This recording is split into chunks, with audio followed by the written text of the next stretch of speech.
Hello dear student, welcome. तो export marketing में एक क्वेश्चन है बच्चा जो लास्ट चैप्टर से आता है। तो मैं तुम्हारे लिए एक आंसर बना रहा हूँ, सबका मालिक एक। तो आप लोग ने समझ ही रहेगा, मैंने जैसे कॉमर्स में बताया था, सबका मालिक एक का मतलब होता है कि ये पॉइंट तुम लोग किधर भी लिख सकते हैं लास्ट चैप्टर में। ओके, तो पहले भी हम लोग कस्टम हाउस एजेंट के हिसाब से पढ़ेंगे कि जो कस्टम हाउस एजेंट रहता है वो क्या काम करता है। तो सबसे पहला कस्टम हाउस एजेंट क्या करेगा बंटी, ये क्या है, शिप के इधर खड़े रहता है जहाँ माल आता जाता है ना पोर्टर्स पे। तो इधर बैठ के क्या करेगा, झंडा वंडा दिखाएगा नहीं, ये सबसे पहले क्या करता है, obtaining ship order. Ship order का ऑर्डर देखता है कि कहाँ से शिप आ रहा है, किसका आ रहा है। तो फॉरवर्ड एजेंट मैं obtain shipping order from the, या मैंने इसको अंडरलाइन किया, मतलब आपको इसमें घुमाना है। मैं obtain shipping order from shipping company, जो भी शिप आया शिपिंग कंपनी से ऑर्डर लेगा। The order help the booking of space, मतलब तुम्हारा शिप कहाँ खड़ा रहेगा भाई। ऑर्डर नहीं रहेगा तो तुमको खड़े रहने नहीं देगा ना, पार्किंग करने देगा क्या, नहीं। फिर अरेंजमेंट फॉर इंटरनल ट्रांसपोर्ट, अभी शिप का माल तो अनलोड करेगा ना, तो फिर क्या वो डॉक पे थोड़ी उतारेंगे, कहीं तो साइड में रखना पड़ेगा ना। तो agent would make necessary arrangement of internal transport. Such transport is required to transfer of good from exporter factory to warehouse, हाँ डॉक एयरपोर्ट पर रखेगा। फिर शिपिंग बिल बनाएगा, क्या बनेगा वो, शिपिंग बिल जो भी फॉरवर्डिंग एजेंट रहता है शिपिंग बिल। शिपिंग बिल क्या होता है, prepare the shipping bill in 5 copy, अलग अलग कॉपी बनता है। Shipping bill is an important document, ये क्या डॉक्यूमेंट रहता है, record for custom clearance. Custom clearance के लिए शिपिंग बिल चाहिए। अगर शिपिंग बिल नहीं रहेगा तुम्हारा जहाज को इधर आने जाने देगा, इधर छुपा उधर जहाज को पर पेनल्टी लगेगी। Very good.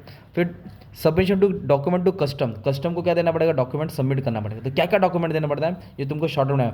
Commercial invoice bill, packing list, shipping bill, GR form, ये सब फॉर्म जमा करना पड़ता है, तब जाके तुमको आगे जाके क्लियरेंस मिलेगा। फिर कार्टिंग ऑर्डर, क्या ऑर्डर लेगा, कार्टिंग ऑर्डर का मतलब होता है port trust authority. Carting order is required to get goods inside the dock. Carting order मिलेगा तो डॉक के अंदर माल आएगा, तब जाके डॉक से माल शिप में चढ़ेगा। कार्टिंग ऑर्डर नहीं रहेगा तो माल बाहर ही रहेगा, डॉक के अंदर आने देगा। ओके, स्टोरिंग ऑफ गुड्स, फिर सीधा ऑर्डर मिल गया तो गुड्स को क्या करेंगे लोग, स्टोर करेंगे। तो गुड्स को कहाँ स्टोर करेंगे, ओपन स्पेस पे नहीं, शेड में रखेगा ना, हाँ पतरे के नीचे किधर भी डाल देगा, वेयर हाउस में डाल देगा। फिर लेट एक्सपोर्ट ऑर्डर, क्या करेगा, एक्सपोर्ट ऑर्डर। तो इसका मतलब क्या होता है, if the custom examiner is certified, जो भी कस्टम ऑफिसर सर्टिफाई गया, he will issue let export order, मतलब माल को जाने दो, माल को। फिर लेफ्ट शिप ऑर्डर, फिर शिप को ऑर्डर करेगा, भाई बता दो इधर से भाई, जाने दो। हाँ, फिर लोडिंग द गुड्स को लोड करेंगे, क्या करेंगे, गुड्स करेंगे, लोड करेंगे। फिर जो भी ड्यूटीज है, जो भी अमाउंट है वो पे करना पड़ेगा, किसको, पोर्टर्स को।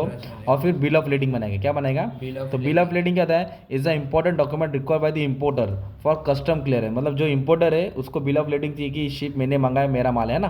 तो ये कॉमन पॉइंट तुम्हारा हो गया, इधर के 4-5 पॉइंट उठा देंगे, क्या उठाएंगे, तो आप देख सकते हैं कि सिर्फ तुमको फर्स्ट सेकेंड ही पॉइंट पढ़ना है। जैसे कि प्री शिपमेंट इंस्पेक्शन आया है ना, कस्टम हाउस आया, एक्सपोर्ट प्रोसीड भी आएगा, क्या आ गया, एक्सपोर्ट प्रोसीड, या फिर एक्सपोर्ट अंडर बॉन्ड आ गया, मतलब प्रोसीजर कुछ भी आंसर आया ना, ये सब उठा के डाल देने का। ओके, ये तुमको अलग से पढ़ना पड़ेगा। कमर्शियल इनवॉइस मैंने लेक्चर अपलोड कर दिया हो, बिल ऑफ लेडिंग अलग से पढ़ना पड़ेगा, शिपिंग बिल पढ़ना पड़ेगा, और बाकी का ये सब पॉइंट है ना अंदर का, इंपॉर्टेंस आएगा ना किसका भी, क्या आएगा, तो ये सब प्रूफ रहता है, क्या रहता है, ये प्रूफ रहता है कि तुमने माल मंगाया, पे किया, क्लियरेंस हो गया। तो ये प्रूफ वाला आंसर अलग से पढ़ना है। सर्टिफिकेट ऑरिजिन, कहाँ से माल आया, तो इधर का 2-3 पॉइंट पढ़ के बाकी का पॉइंट तुम लोग उठा के घुमा सकते हो। ओके, तो ये तुम्हारा कॉमन आंसर हो गया, कॉमन पॉइंट्स हो गया, वो पॉइंट्स को अच्छे से तुम लोग याद कर लो। तो लास्ट चैप्टर से सब तुमको रिवाइज करने का, ठीक है।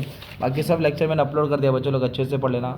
ये अब्राहम चाचा भाई, इन्होंने डेमोक्रेसी का डायलॉग बोला था, for the people, by the people, of the people. Okay, thank you very much and all the best for exam.